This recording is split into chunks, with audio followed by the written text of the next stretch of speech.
tó sọ wá di àsìkò yìí, ọba tó ní wá, tó lẹ̀mí wa, tó ní gbogbo tá a ní.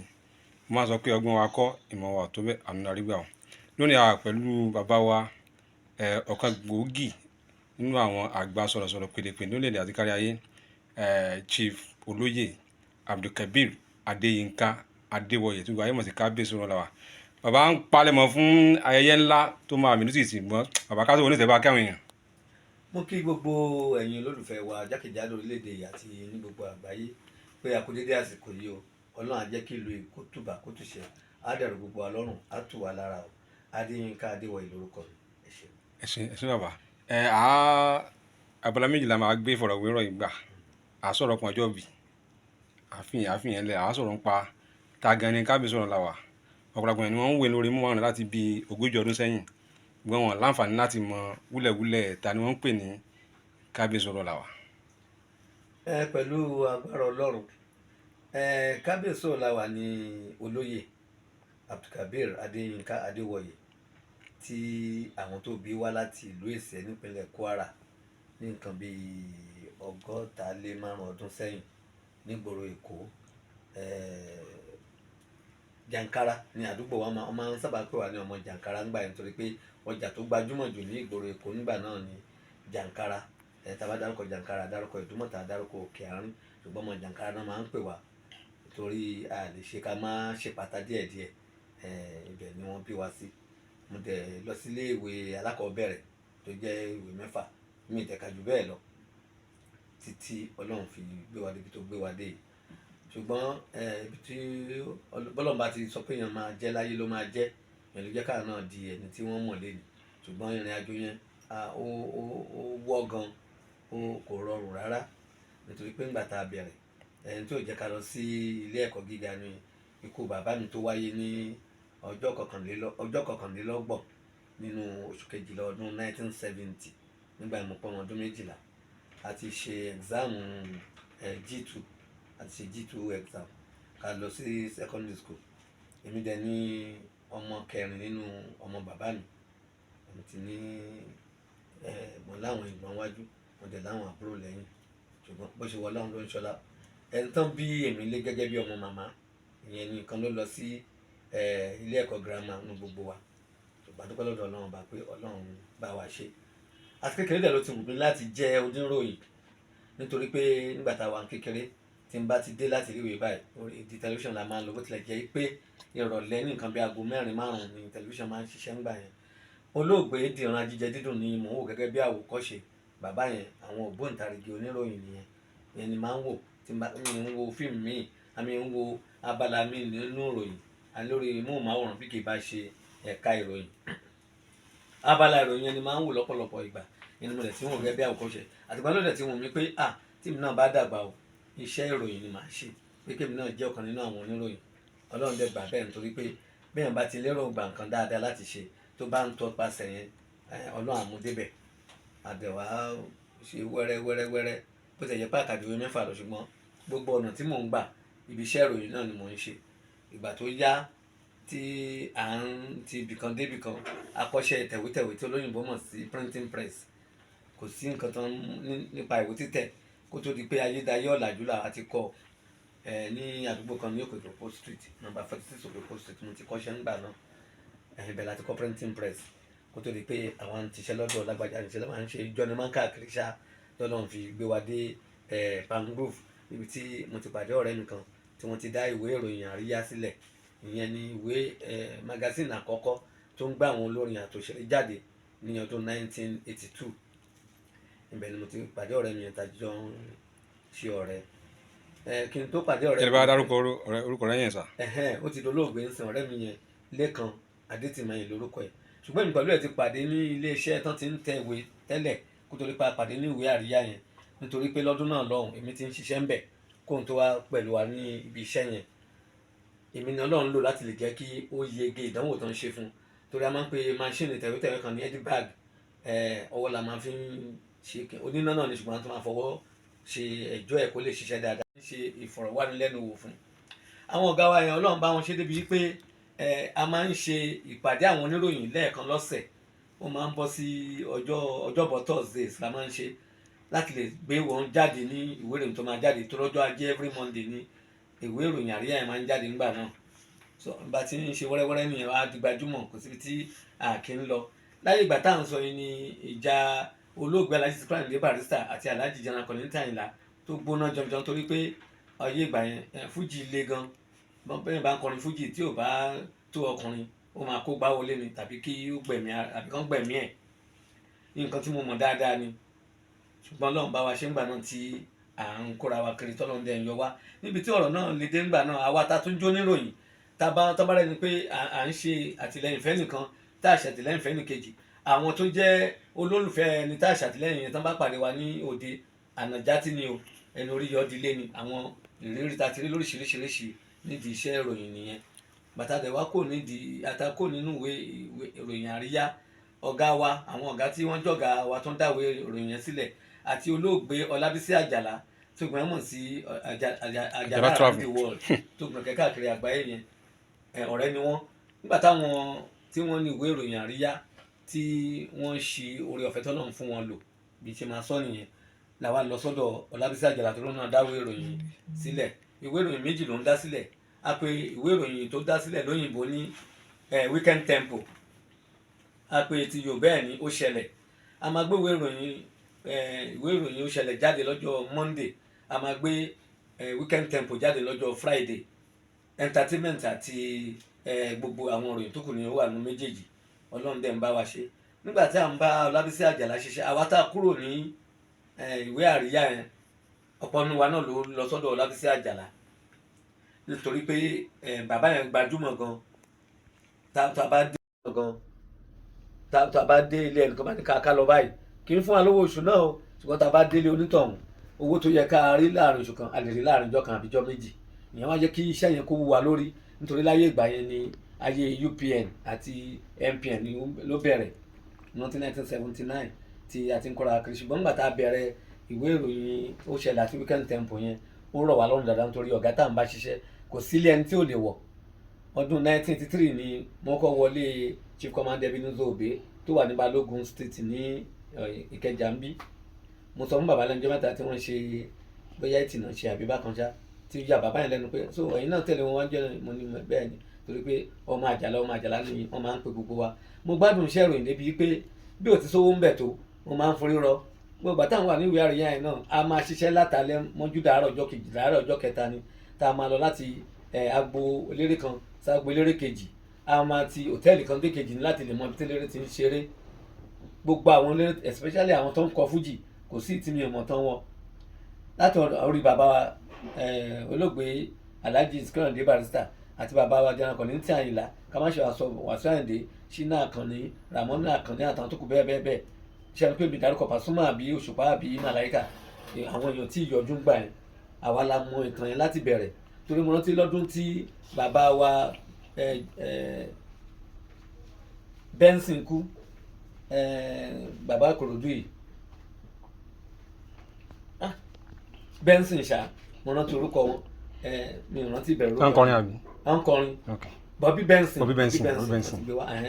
Àwọn ni níjọ́ tí wọ́n ṣe títẹ́ òkú síta tí olóyìnbó ń pè Lion State National Stadium láti lọ ṣe, àti bẹ́ẹ̀ láti fẹsẹ̀ rìn lọ Ìkòròdú lọ sin bàbá yẹn sí Ìkòròdú.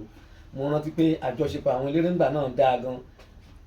Bàbá wa Chief Commander Ebenezer Obey àti Sani Ade wọ́n wà lórí trailer, open trailer ni o, bí carnival ni a fi ṣe níjọ́ náà, tí àwọn oníròyìn náà ń tẹ̀lé wọn. À ń gbọ́ bí bàbá Sani Ade bá ta gìtá, bàbá Obey máa kọrin. Ṣínà Peters àti Ṣẹ́gun Adéwálé ṣìjọ wà, àwọn náà nǹkan máa kọrin, wọ́n ṣà ń gbà mọ́ra wọn lọ́wọ́. Gbogbo àwọn olórin Alhaji Sikiru Ayinde Barrister ni o, Alhaji General Kollington Ayinla ni àtàwọn onífújì míì bẹ́ẹ̀, wọ́n jọ ṣe ayẹyẹ ìkẹyìn ńlá fún bàbá wa Bobby Benson láyé ìgbà yẹn ni, kó tó di pé Alhaji Sikiru Ayinde forin kan tó forin wọn kọrin nígbà tí wọ́n ṣe rẹ́kọ̀dù fún lọ́dún náà lọ́hùn. So gbogbo ìpèníjà àti ìdojúkọ tó wà nínú iṣẹ́ ìròyìn tí àwa ẹ̀ ti là kọjá ó pọ̀ gan, ṣùgbọ́n adúpẹ́ lọ́dọ̀ Ọlọ́run bá ń sìn pé iṣẹ́ ìròyìn ti wá di ìrọ̀rùn, torí o lè jókòó sínú yàrá ẹ̀ tó bá ti ní ẹ̀rọ látàgbà àgbáyé lórí fóònù ẹ̀ kó máa ṣiṣẹ́ ìròyìn lọ ni. Ṣùgbọ́n síbẹ̀ sí kò dàbí pé kéèyàn fojú rinjú rí ìtàn ṣe fún mi lọ́wọ́lọ́wọ́ yìí, ká lè mọ̀ pé ẹnu oníkàn láti gbọ́ pọ̀n bá a ti gbọ́ mọ́ta látẹnu ọlọ́fà. Àwọn oníròyìn kan lẹ́wà tó jẹ́ pé ọ̀lẹ pọ́nbélé ni wọ́n. Ìròyìn tẹ́nìkan bá ti lò náà máa wá wọ́n á jí wọ́n á yí dà wọ́n á tún kọ ní ètò máa tẹ́ wọn lọ́rùn tí àwọn aráàlú yóò dẹ̀ nímọ̀. Ṣùgbọ́n nítorí pé ẹni tó mọ̀ yìí ò mọ̀ yìí ní ọ̀rọ̀ ilé ayé. Ìyẹn ni pé bá ṣe bẹ̀rẹ̀ wẹ́rẹ́wẹ́rẹ́ nìyẹn títí di ọdún 1983 yẹn. Láti ọdún 1982 lèmi pẹ̀lú olóògbé Muyideen Alade Aromire láti mọ́ra àjọṣe níwèé àríyá ni ká tó jọ lọ ṣiṣẹ́ lọ́dọ̀ Ọlábísí Àjàlá. Ọdún 1983 yẹn ni a kó lọ́dọ̀ Ọlábísí Àjàlá tí Muyideen Alade Aromire lọ òun náà dáwọ́ ìròyìn lẹ́ngbà náà. Ó ṣe international magazine ni Playboy ló pè, ó jẹ́ English magazine. Èmi ò tí kúrò ní ọ̀dọ̀ Àjàlá ńgbà yẹn. Ìgbọ́n gbà tí Ọlọ́run máa gbéṣẹ́ ẹ̀dẹ̀ Àjàlá, àwọn olóṣèlú wọ́n fẹ́ ká máa ti àwọn kan lẹ́yìn ká máa tako àwọn kan nínú ẹgbẹ́ òṣèlú MPN àti UPN.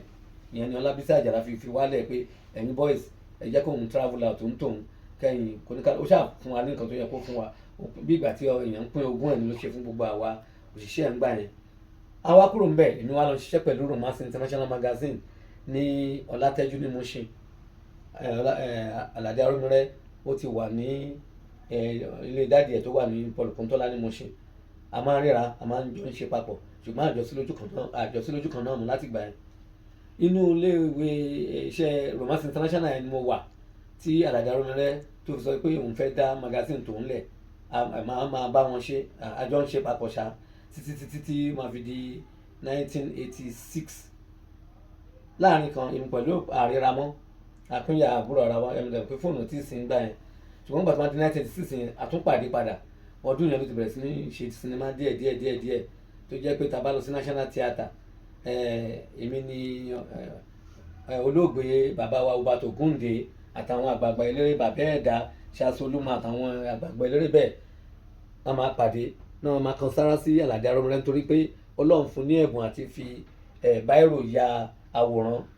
Gbogbo ìwé àríyá tá à ń ṣe òun kì í kọ̀ròyìn àwòrán òun ló ń ya gbogbo àwòrán ọbẹ̀ pátápátá. Gbogbo fọ́tò tó yẹ káwọn eléré yà ń gbà yẹn ṣe pé bóyá black and white ló wà ń gbòòrò ńgbà náà òun ló máa fi báírò ya gbogbo ẹ̀.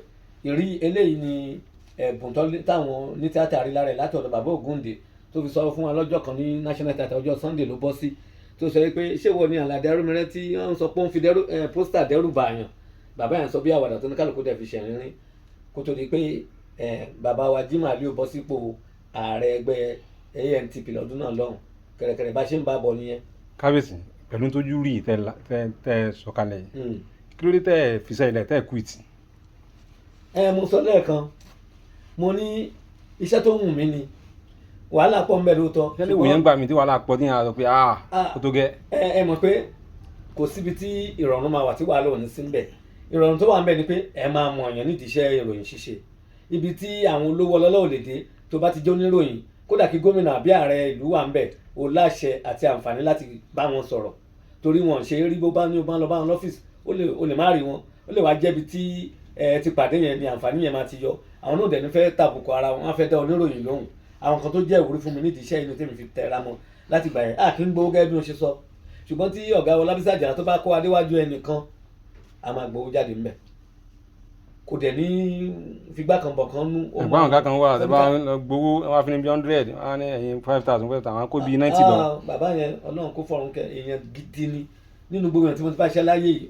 Ọlábísí Àjàlá mo gbádùn ẹ̀ jù kò ní fìyà jẹ wá kò ní fún wa lówó oṣù o. Tó bá ń gbé báàgì bọ̀ tó bá sọ pé ṣáàmà jẹ́ ń gba báàgì wá ní ogun oníkálukú ní ṣáàmà nílé ẹ̀ kò sẹ́ni tí òun fi ṣe àjókòó nílé ẹ̀ fúnra ẹ̀ ló máa gbé báàgì ẹ̀ dání. Irú báàgì tẹ́ bá dẹ̀ lọ́wọ́ Ọlábísí Àjàlá lẹ́ máa rí lọ́wọ́ mi àtàwọn abí 6 7 tó kù tá à ń bá ṣiṣẹ́.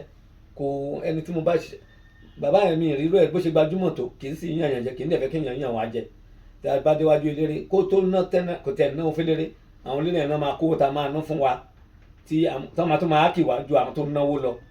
Àwọn ìrírí yẹn ó jẹ́ kí n tẹra mọ́ iṣẹ́ ìròyìn débi pé mi ò rò pé mo lè iṣẹ́ mi tó lè dùn mọ́ mi nínú ju iṣẹ́ ìròyìn lọ.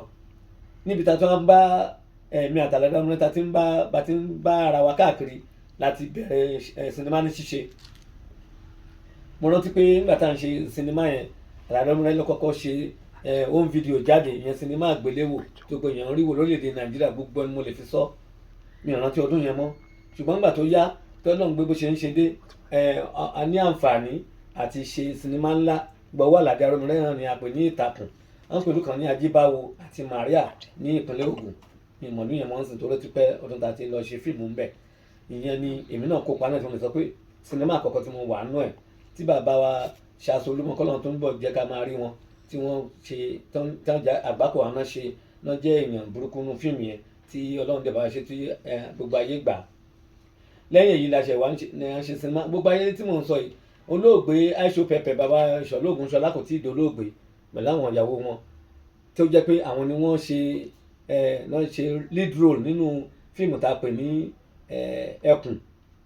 Ṣọlá Ògúnṣọlá ló ṣe lead role níbẹ̀. Ìyẹn ni sinimá àgbéléwò àkọ́kọ́ tí Àlàdé Arúmọlẹ́ ṣe kó tó di pé àwọn ẹlòmíràn wọn bẹ̀rẹ̀ sí ní ṣe.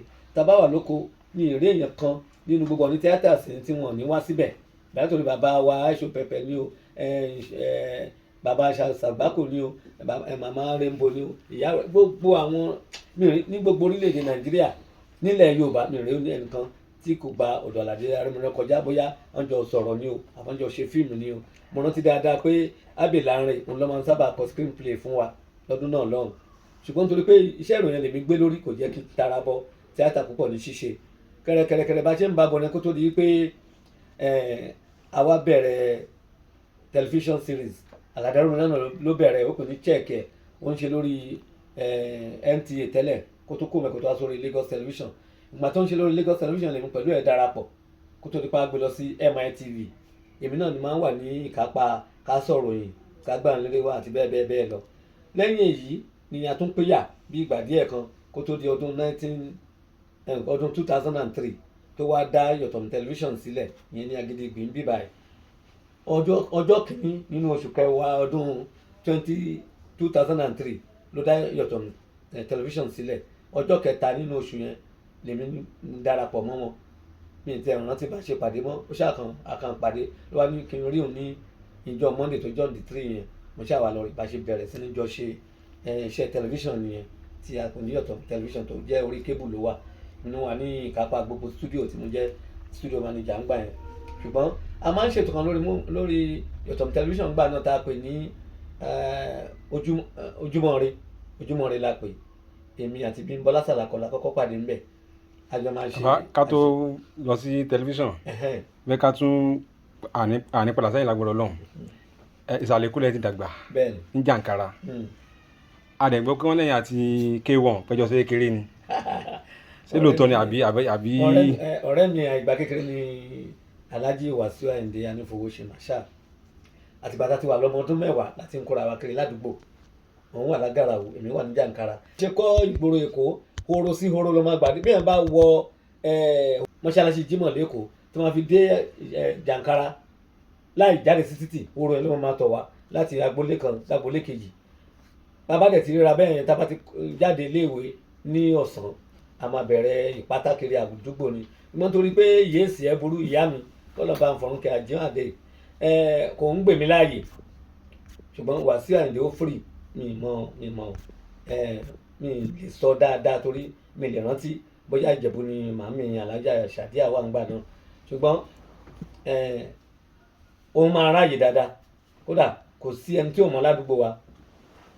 Ṣùgbọ́n nígbà tó máa di àwọn ìgbà kan bá tá bá ti jáde iléèwé tá a ti ṣe pátá lọ ṣe pátá bọ̀, ó kàn dáa rí ìgbà kan ní àwa rí Wasiu mọ́ láàrin àwọn boys àtóbi 6 àbí 8 tá a máa ń jọ ń kóra wa kiri yẹn. Tá a bá wá rí mọ́ ànímọ̀ pé ọ̀dọ̀ Alhaji Square ní Barrister ló gbà lọ. Ó kàn díjọ́ kan ní Alhaji Square ní Barrister wa kọrin ní à ń pè ibìkan ní Ọ̀nàlà playing ground, gbàgede táwọn yẹn ti máa ń gbá bọ́ọ̀lù. Mo ti rántí ọdún kan tí mo kiri gálà yéèsì ẹ lọ, mo ta gálà tán mo gbé ṣókè síbẹ̀ mo ń gbá bọ́ọ̀lù tán fi fẹ́lẹ̀ lẹ̀ fọ́ gíláàsì. Mo mọ iye ẹgbàá tí mo jẹ́ ńjọ́ náà. Torí náà nǹkan tí èèyàn bá ń ṣe láti kékeré kó máa ṣe k'Ọlọ́run dẹ̀ jẹ́ kí èèyàn lè jèrè òbí kóbi dẹ̀ jèrè ọmọ. Ká ní ìyá mi fi mí lẹ̀ ní bóyá ìpátá mi kò bá má gbé mi débi kankan. Ṣùgbọ́n a dúpẹ́ lọ́dọ̀ Ọlọ́run bá pé gbogbo ìgbà tí èmi pẹ̀lú Wasiu Ayinde jọ ń ṣe pátákì ọ̀hún yẹn, nǹkan tí èèyàn gbọ́dọ̀ gbàdúrà fọ́mọ ẹ̀ ni. Bóyá kan sílẹ̀kùn yẹn lè fi jẹ́ bàbá. So ìbáṣepọ̀ mi àti Alhaji Wasiu Ayinde ọ̀rẹ́ kòríkòsùn ni wá ń gbà náà torí pé àmọ̀ pé Ọlọ́run máa gbé wa dé lélẹ̀. Gbogbo ìgbàlè náà máa ń bá dúpẹ́ lọ́dọ̀ Ọlọ́run bá rí pé bá a ṣe bẹ̀rẹ̀ wọn ò fi ẹnìkan bú ẹnìkejì inú wa bó ṣe ń gòkè àgbà ní gbogbo ìgbà.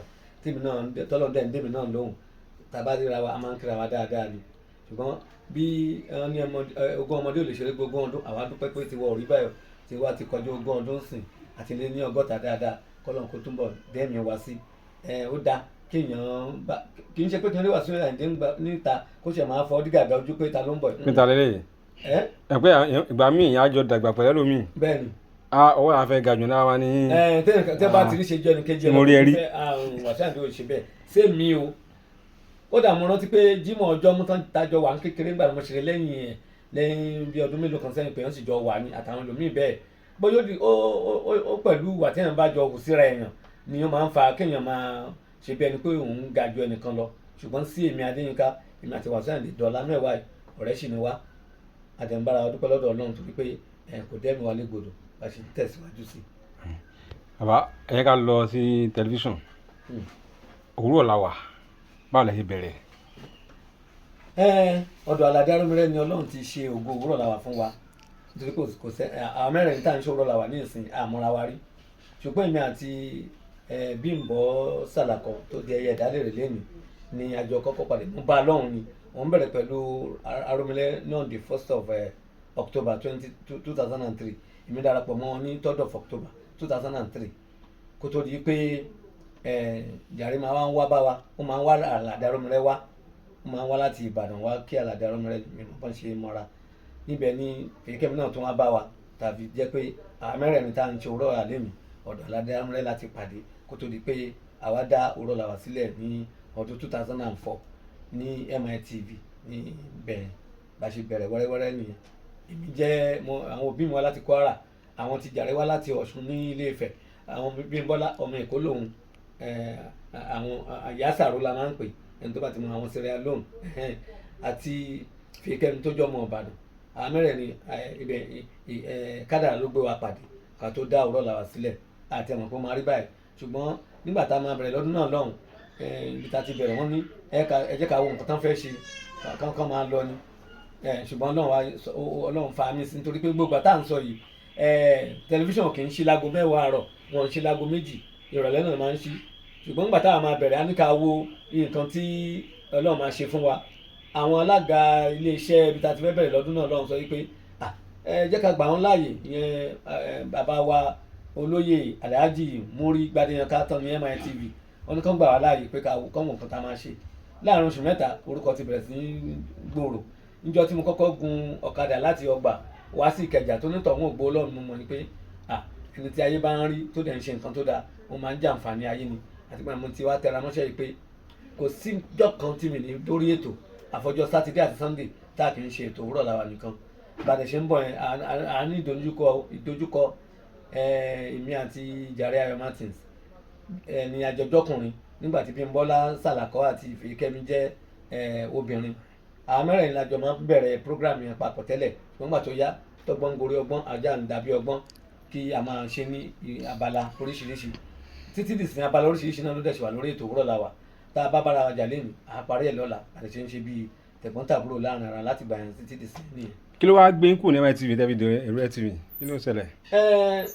ẹ mọ̀ pé èèyàn kì í dúró kádún gbọ́n mi sí omi òtò ká sọ pé ọ̀rọ̀ èdè àìyedè tó ṣẹlẹ̀ láàrin àwa tá à ń ṣètò Òwúrọ̀ la wà àti iléeṣẹ́ MITV gbà yẹn ló fà tó lè sọ pé má fọkọ mi dọ́nà ìjọ kan là á kọ ṣe pé gbogbo ọ̀rọ̀ náà kọ́ ló lè sọ láfẹ́fẹ́ ṣùgbọ́n adúpẹ́ lọ́dọ̀ Ọlọ́run bá pé láàrin bá ṣe pé oṣù 11 tá a gbẹ́nu lóṣù 12 ọdún pé ká pọ́dún kan ni wọ́n ní ká kúrò ní MITV tá a wá lọ sí iléeṣẹ́ NTA 7 ní Tẹ́jú Oṣó àwa bẹ̀rẹ̀ program mi bẹ̀ tá a pè ní ojú inú la pè alálẹ̀ la máa ń ṣe a máa ṣe lálẹ́ mọ́jú síbẹ̀ tí àwọn èèyàn ṣe ń tẹ̀lé wa kó tó lè padà wá sí Lagos Television mo rántí pé láyé ìgbà ìjọba bàbá wa Bọ́lá Ahmed Tinubu tó di ààrẹ Nàìjíríà lẹ́nu ìgbà yẹn la padà dé Lagos Television pẹ̀lú àṣẹ gọ́vnà wa Bọ́lá Ahmed Tinubu ń gbà yẹn wọ́n ní kí Commissioner for Information bàbá wa Délé Alákíngbà náà wípé kán wá pè wá wípé program tá à ń ṣe pé kì í ṣe program tó yẹ ká ṣe lábẹ́lé pé program ìjọba ìpínlẹ̀ Èkó ló yẹ kó jẹ́ wọ́n tẹ̀lé pé nǹkan tá à ń ṣe dáa àṣẹ wa bẹ̀rẹ̀ ní Lagos Television nígbà yẹn ni ọ̀gá wa ara àwọn ọ̀gá tí tá à ń ṣàdúrà fún lójoojúmọ́ nìyẹn ọ̀gbẹ́ni Ọlámilékan Adélékè Ògúnbàwò tó ń jẹ́ PSC Lagos Television nígbà náà. Kódà nígbà náà àwọn ni wọ́n ṣe PSC ní Lagos Television àti Radio Lagos nígbà náà lápapọ̀, nítorí pé ọ̀gbẹ́ni yẹn wọ́n mọ iṣẹ́ ìròyìn dójú àmì, wọ́n mọ iṣẹ́ ìròyìn gbogbo ti fún tẹ̀dọ̀ iṣẹ́ ìròyìn náà mọ̀, ló jẹ́ kí ibẹ̀ yẹn ó tù wá lára gbogbo àti àbàṣìjọba. Lẹ́yìn ẹ̀ táwọn ọ̀gá mi tún dé bí ọ̀gá wa bàbá Mubashiru Adékúnlé Àjànàkú, ọ̀gá dáadáa làwọn yẹn náà tí wọ́n tán fara ni wá tán fi owó wa jẹ wá ń yà, torí bẹ́ẹ̀ bá pawó ìpínlẹ̀ láàrin ni àwa àti Lagos Television jọ ń ṣe ń gbà yẹn, ìyẹn Alumoni Media Concept Creation tá a gbé tó rọ̀ làwọn kalẹ̀ àti Lagos Television àjọ máa ń pín owó tá a bá pa tó bá ti di parí oṣù àjọ máa ń pín ni tí ìnira ọ̀dẹ̀ dé tí ò dé bẹ́ẹ̀ nìkankan. Ṣùgbọ́n pẹ̀lú bá ṣe ń ṣe yẹn náà a mọ̀ pé ẹṣin ọ̀tẹ́ẹ̀dì kì í ga, ẹlòmíì gbogbo bá ṣe ń ṣe yẹn àṣẹ nǹkan lójú wọn ni tí àjẹ́ kí àṣà àti ìṣe àti èdè Yorùbá parẹ́ tá a gbé lárugẹ.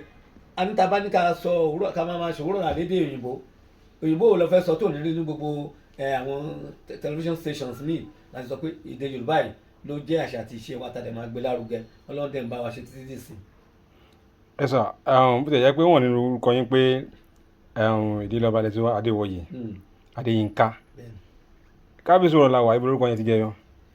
Ìgbà tá a wà ní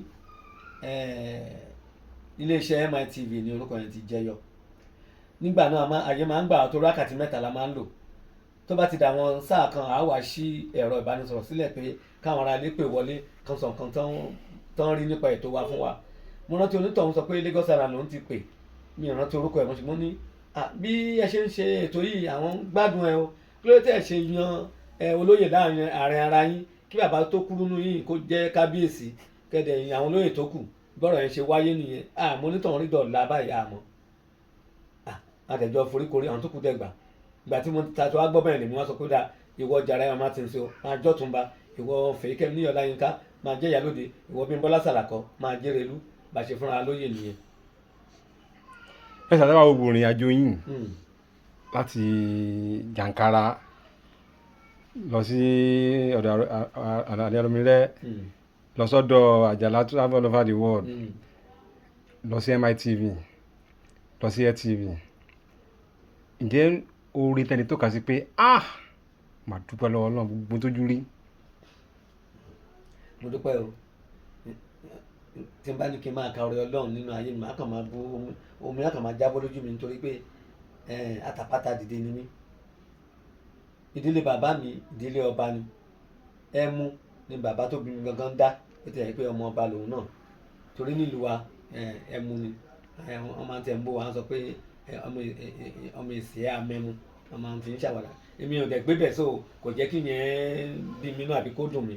Ṣùgbọ́n mi ní sálábì kọ́lọ́dọ̀ lọ́wọ́ báyìí pé mi ò tiẹ̀ mọ̀ pé mo lè ra kẹ̀kẹ́ láyé mi débi tí màá ra mọ́tò, débi tí màá nílé, débi tí àwọn kan wá kóra wọn jọ yí pé Adéyínká Adéwọyè náà fẹ́ máa forúkọ ẹ̀ jẹ́ náà fi dẹ́gbẹ́ kalẹ̀ tán fi sọ Kábíyèsí ọ̀rọ̀lá, ẹgbẹ́ Kábíyèsí ọ̀rọ̀lá ti tàn káàkiri àgbáyé báyìí. Mi ò dẹ̀ mọ̀ kankan pẹ̀ kó tó di pọ́n da sílẹ̀, ṣùgbọ́n nítorí pé èmi náà máa ń jẹ́ nìkan tó máa ń kó èèyàn mọ́ra lọ́nà ṣe ń bá mi ṣe tí mo dẹ̀ rí pé mò ń dúpẹ́ lọ́dọ̀ Ọlọ́run ní gbogbo ìgbà lọ́pọ̀lọpọ̀ ìgbà ní pé mi ò borúkọ ẹbí jẹ́ kàkà kí ìwé àgbọ̀ndẹ̀ kókó ló ń lé sí. A dẹ̀ dúpẹ́ lọ́dọ̀ Ọlọ́run báyìí pé ibi gíga là ń lọ nítorí pé ibi tá a ti ẹ̀rù pa máa gbẹ́gbẹ́ ẹ̀ dé láì mọ̀ nǹkan kan Ọlọ́run bá tó ti jẹ́ kó ga ju bó ṣe wà yìí lọ. Ẹ ṣé gan Kábíyèsí. Ọlọ́run ṣe. Ẹ̀yin àti Olúayé Fújì ìyẹn máyégun ilẹ̀ Yorùbá ẹjọ́ ṣe kékeré, ṣùgbọ́n bá ṣe ń sọ̀rọ̀ yìí tó bá sọ pé ká tọ́ka sí ọmọ yín láàrin àwọn ní Fújì, àmọ́ gbogbo ayé ló mọ̀ pé Alhaji Wasiu Alabi Pasuma lọmọ yín. Ẹjọ́ irú àjọṣepọ̀ wọ́n ló wà láàrin àti pé báwo lè ṣe pàdé tí ó fi jẹ́ pẹ̀yìn àti Alhaji Alabi ní ẹjọ́ súnmọ́ra yín jù? Mo lè rántí dáadáa ní 1996 nígbà tí nǹkan lánàá Adewoye ti jọ ń gbé ni mo ti mọ Túnjí Sàrùmí tó gbọ́n mọ̀ sí ẹrú ọwá tí ó ń ṣiṣẹ́ ní abẹ́ àkóso Alhaji Jọlá Oṣó, mi rántí first name ọ̀hún náà mọ́. Ìsọlọ road ní ọ́fíìsì mi àti àbúrò mi kan wà máa ń pè ní Ọlẹ́ẹ̀gbọ́n. Ìsọlọ road náà ní ọ́fíìsì Jọlá Oṣó records wà, ibẹ̀ náà dẹ̀ ni Túnjí Sàrùmí Sarolaji pẹ̀lú ti ń ṣiṣẹ́, ibẹ̀ láti mọ́ra wa. Sarolaji nígbà tí ó kò lọ́dọ̀ Jọlá Oṣó òun náà wá ní ọ́fíìsì tiẹ̀, ó ti ní irinṣẹ́ tiẹ̀ ní Adéyẹmí street ní Mushin. ó wá ní ọ́fíìsì ní Ìsọlọ̀ road yẹn ní Abẹ́òkúta motor road ní ẹgbẹ́ hotel kan tó ń pè ní Chicago. Ibẹ̀ lọ́fíìsì ẹ̀ wà, ibẹ̀ ni máa ń lọ gẹ́gẹ́ bí oníròyìn. Ibẹ̀ ni mo ti pàdé Pasuma, ibẹ̀ ni mo ti pàdé Sanity, kọ́lọ̀ ń fọrùn kẹ́ Sanity. Lọ́jọ́ náà lọ́hùn mi kò mọ̀ pé Kwara ni Pasuma ti wá, ṣùgbọ́n ó fẹ́ lọ sí show ní Sunday, àdèpàdé ń bẹ̀ Friday, ó wá ní kàtà. Ibẹ̀ ni mo ti wá mo júwe oògùn kàtà kan fún un kí n má polówó oògùn náà torí gbogbo yẹn ló mọ̀. Ó wá lóògùn yẹn, mo ní máa sùn tó bá sùn tó bá ti jí pé ara ẹ̀ máa yá. Ó wá láti béèrè níjọ́ kejì nígbà tí mo padà dé ọ̀dọ̀ Sarolaj, torí pé bí ẹ̀ẹ̀mẹta mẹ́rin lọ́sẹ̀ máa débẹ̀, bí mo ṣe nífẹ̀ẹ́ sí tóun náà dẹ̀ ti like mi nìyẹn. Ìgbà ìnáwó náà ń gbé mo ṣe kẹ̀rẹ̀kẹ̀rẹ̀ bí fẹ̀yìn ṣe ń gbòòrò sí díẹ̀ nìyẹn. Nígbà tó di 1996 èmi náà 1996 yẹn náà ni èmi náà fẹ́ dá magazine tèmi náà sílẹ̀ tí mo pè ní check ẹ̀. Pasuma ti ṣe kọ̀ǹpútà ń gbà yẹn tí mo sọ pé Pasuma ti di kọ̀ǹpútà torí gbogbo show ẹ̀ ni máa ń lọ bó dẹ̀ ṣe máa ń ṣọwọ́ jó yẹn bí ìgbà tí àwọn rọ́bọ̀tì máa ń jó ni. Wọ́n á yàrá nígbà tí òun náà wá ṣe kọ̀ǹpútà. Wọ́n pẹ́ ṣé ẹ ti mọ̀ pé báyìí tẹ́lẹ̀ mo ní òye làgbà ń wò. Ṣùgbọ́n láti gbà yẹn láti di tẹ̀gbọ́n-tàbúrò, ó dẹ̀ máa ń ṣe bí ọmọ sí mi, nǹkan tí náà dẹ̀ máa ń ṣe bí bàbá sí. Nígbà tí màmá wa mọ̀, ìyẹn màmá wa olóògbé Adijatu Kubra, màmá dáadáa kọ́ lọ́n bá àfọ̀rún kẹ́ wọn, táwọn pé ọmọ Kwara lèmi, inú màmá wa dùn. Màmá ò lè ṣe ká má pè mí. Kábíyèsí ò béèrè mi, má pè màmá àpẹ àjọkẹ́rẹ́ àjọṣe dáadáa. Nígbà táwọn rí pé mo close mọ́ Pasuma dáadáa, àìfẹ́ yẹn tó wá pọ̀ sí. Kì í ṣe pé mi ò fẹ́ràn àwọn eléré tó kù, torí mo rántí pé nígbà tí Alhaji Sule Alao Malaika tó wà bóyá bí 20 ọdún àbọ̀mọdún 19 ní bàbá Alhaji ti fà lé mi lọ́wọ́. Alhaji ọmọ síkọ̀ ní Barrister ti ń jẹ́ Barisoki Rashida Akanji Alhaji Barrister ló fà yẹn lé mi lọ́wọ́ bàdé ṣe gẹ́gẹ́ bí oníròyìn bí ṣe ń kó wọn kiri nìyẹn. Torí mo rántí ọdún tí Alhaji síkọ̀ ní Barrister àti Alhaji Kollington Àyìnlá parí ìjà ní Aria Night Club ní hòtẹ́ẹ̀lì bàbá wa King Sunny Adé.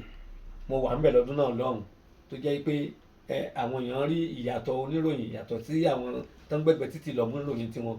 tó kí n máa ń fọ̀rọ̀ gùn pẹ̀lú ìbáṣepọ̀ mi àti Alhaji Wasiu Alabi Ọdẹ́tọ́lá, ìbáṣepọ̀ tó dán mọ́rán ni. Béèyàn bí ọmọ mẹ́rin á fẹ́ràn kan jù kan lọ láàrin wọn látàrí ìwà tó bá ń hù síra wọn. Mo rántí lọ́dún kan mi lówó ẹran léyà rárá, mo lè ti wọlé yá, mo ti pẹran bí ẹ̀kíní ẹ̀kejì. Ó ní kankan la ni wọ́n jẹ́ lọ bá Pasuma mo dẹ̀ délé ẹ̀. Bàbá kí lẹ fẹ́? Wọ́n dẹ̀ ṣẹ̀ ti òde rédé ní ìjọ sátidé yẹn. Mo ṣe kó jáde nìyẹn tó ní mi ò tí ì rẹran. Ní bàbá yẹn lè lówó ẹran yín kù, mo ní mi lówó lọ́wọ́. Ó dẹ̀ ọdún náà ti pẹ́ ó kó 40,000 naira fún mi kí ṣáà pé mo ń ṣe owó sí lọ́wọ́. Mo bímọ tó pọ̀ ṣùgbọ́n mo ti rí méjì tó dáa tó ń ṣe nǹkan tínú mi ń dùn sí lójoojúmọ́. Ọmọ mi kùnrin kejì Wasiu Adékúnlé Adewoye Àrẹ̀mọ àti ọmọ mi kẹrin lọ́kùnrin Dáúdà Adéwálé Adéwoye. Wasiu Adékúnlé Àrẹ̀mọ ó mọ kámẹ́rà gbé, ó mọ fídíò yà. Òun dẹ̀ ti wá mú iṣẹ́ sọ̀rọ̀sọ̀rọ̀ lókùnkúndùn. Àwọn ètò tí mò ń ṣe lórí rédíò òun ló ń lọ ń ṣe nísìnyí. A ní kan lórí Star FM 101.5 lẹ́yìn gbogbo ọjọ́ Jímọ̀ tá a pè ní ojúkojú. Àrẹ̀mọ èmi ni mò ń ṣe tẹ́lẹ̀ kí n tó falẹ̀ lọ́wọ́. Ìyẹn ti Àrẹ̀mọ. Ti àbúrò ẹ̀ tí mo pè ní Adéwálé Dáúdà yẹn, nígbà tí àti mọ̀ pé bó ṣe máa rí rè tí Ọlábísí Àjàlá ló kọ́ èmi ní bá ṣe ń fi kámẹ́rà ya fọ́tò. Iṣẹ́ ìlọmọ yẹn wá jogún sí tóun náà ó ti ní kámẹ́rà, ó dẹ̀ láwọn gbogbo òde tá a máa ń ṣe, à ń lọ pátí náà, à ń lọ kan ló máa ya gbogbo fíìmù ló máa ya fọ́tò fún wa. Inú mi dùn pé àwọn ọmọ mi ti fẹ́ ibi tí mo gbẹ́sẹ̀ lé tí mo gbé kúrò, àwọn ọmọ mi ti ń gbẹ́sẹ̀ síbẹ̀, ó dẹ̀ dùn mọ́ mi nú dáadáa. Ṣeun. Ẹ jọ sà, Owuro Lawa fans club, bóyá arúbìnrin tí kò sí ilé ọkọ tó fẹ́ join, àbá rí obìnrin tó kọ ẹ̀ ò fẹ́ kó join, ṣé ẹ̀yin ní ẹ lè pe irú ọkọ bẹ́ẹ̀ lórí fóònù kẹ́ ẹ sọ àwọn àǹfààní tí irú ìyàwó ẹ̀ máa rí, àti pé àwọn obìnrin tí ò sí ilé ọkọ ṣé gbọ́n ní ó láǹfààní láti wá join fans club mi sà? Òdodo ọ̀rọ̀ tó wà níbẹ̀ ni pé. Hey, thanks for watching this video. Subscribe on our YouTube channel. Subscription is free. You can call us on 0080597807 for your event coverage.